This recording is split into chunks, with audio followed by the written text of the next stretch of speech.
Kalau kita ngomongin Mesir kuno, pasti yang langsung kebayang itu gambar ini kan. 3 piramida raksasa yang megah di Giza. Ikonik banget.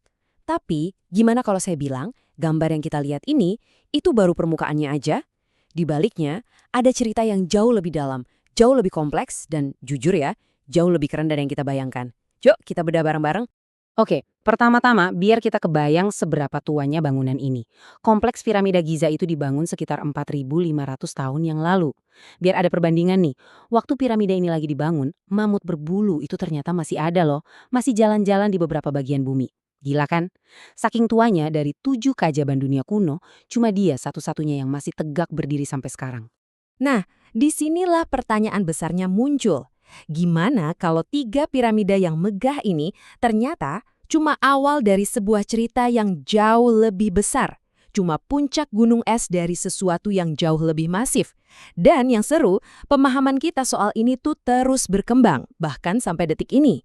Baik, yuk kita mulai bongkar pemahaman kita soal Giza. Karena ini bukan sekedar monumen batu raksasa. Anggap aja ini semacam mesin spiritual, sekaligus kota yang dirancang dengan super detail. Jadi, gini, Giza itu pada dasarnya adalah sebuah nekropolis. Istilah kerennya, ini artinya kota orang mati.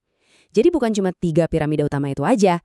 Di sekelilingnya tuh ada piramida-piramida yang lebih kecil buat para ratu, ada kuil-kuil, kompleks pemakaman yang luas banget, bahkan sisa-sisa desa tempat para pekerjanya tinggal. Semuanya itu satu paket, satu rencana besar yang terintegrasi. Pasti kepikiran kan, buat apa coba bangun sesuatu segede dan semahal ini cuma buat makam? Nah, jawabannya itu ada di kepercayaan orang Mesir kuno tentang kehidupan setelah mati. Kunci dari semuanya itu ada di satu konsep yang namanya Ka. Buat orang Mesir kuno, Ka itu semacam percikan kehidupan ilahi, roh atau jiwa yang tetap ada di dalam tubuh Firaun bahkan setelah dia meninggal.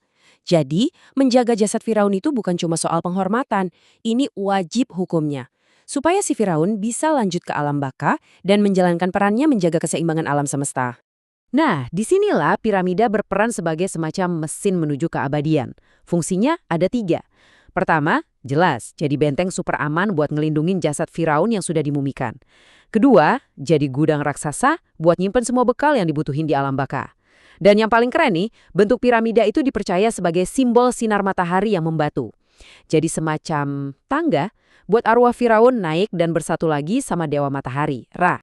Sekarang, kita masuk ke bagian yang paling seru. Siapa sih yang sebenarnya ngebangun keajaiban ini?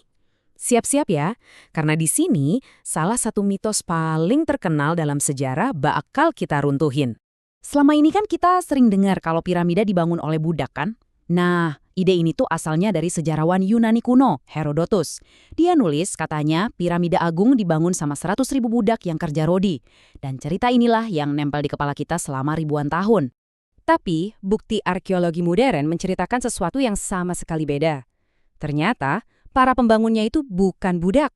Justru sebaliknya, mereka itu pekerja terampil yang dibayar, dikasih makan enak, dan bahkan bangga sama hasil kerja mereka. Para ahli sekarang memperkirakan jumlah pekerjanya itu jauh lebih sedikit, tapi jauh lebih efisien.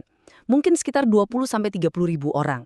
Dan ini bukan gerombolan orang kerja paksa ya, ini tim yang super terorganisir. Ada ahli pahat batu, insinyur, tukang kayu, sampai tukang roti dan bir yang mastiin semua orang dapat logistik.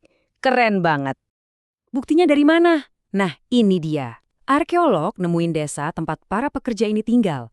Dan isinya tuh luar biasa. Ada sisa-sisa toko roti dan tempat pembuatan bir skala besar. Ada bukti mereka makan enak, kayak daging sapi dan ikan. Bahkan, mereka punya rumah sakit sendiri dan kalau meninggal, mereka dimakamkan dengan layak di dekat piramida. Ini jelas bukan perlakuan untuk budak. Oke, jadi setelah kita tahu siapa yang bangun, gambaran besarnya jadi makin jelas. Giza itu bukan cuma deretan makam acak. Ini adalah sebuah kota metropolitan untuk alam baka yang direncanakan dengan super cermat. Coba bayangin nih, para arsitek Mesir kuno itu menata seluruh dataran tinggi Giza dengan presisi yang luar biasa. Piramida-piramida itu jadi pusat kotanya, dan di sekelilingnya ada kompleks perumahan yang diatur rapi banget berdasarkan status sosial. Tata letaknya ini persis cerminan struktur sosial Mesir waktu itu. Misalnya nih, di lapangan timur, itu lokasi premium khusus buat keluarga inti Firaun, ratu, pangeran, putri. Terus di lapangan barat ada makam para pejabat tinggi negara. Dan yang bikin merinding, di lapangan selatan, disitulah makam para pekerja tadi. Ini nunjukin kalau kontribusi mereka tuh dihargai banget sampai dapat tempat terhormat di kota orang mati ini. Dan ini bagian yang paling bikin takjub. Cerita Giza itu ternyata belum selesai, nggak statis. Ini adalah situs arkeologi yang masih hidup, di mana sejarah itu masih terus ditulis ulang sampai sekarang. Penemuan makam para pekerja di tahun 1990 itu jadi semacam game changer, titik balik yang besar. Penemuan inilah yang secara telak meruntuhkan mitos soal perbudakan dan ngasih kita gambaran soal kehidupan orang biasa yang membangun monumen luar biasa ini. Nggak berhenti di situ. Tahun 2013, ada lagi penemuan yang lebih gila. Buku harian di atas papirus dari seorang mandor bernama Merer. Ini catatan langsung dari orang yang kerja di sana. Dia nulis soal gimana cara mereka ngangkut batu kapur putih yang super halus buat lapisan luar piramida agung. Ini kayak nemuin mesin waktu kan? Semua penemuan baru ini jadi bukti kalau cerita Giza itu masih panjang. Setiap kali ada penggalian baru, setiap lembar papirus yang berhasil diterjemahkan, gambaran kita jadi makin detail, makin hidup.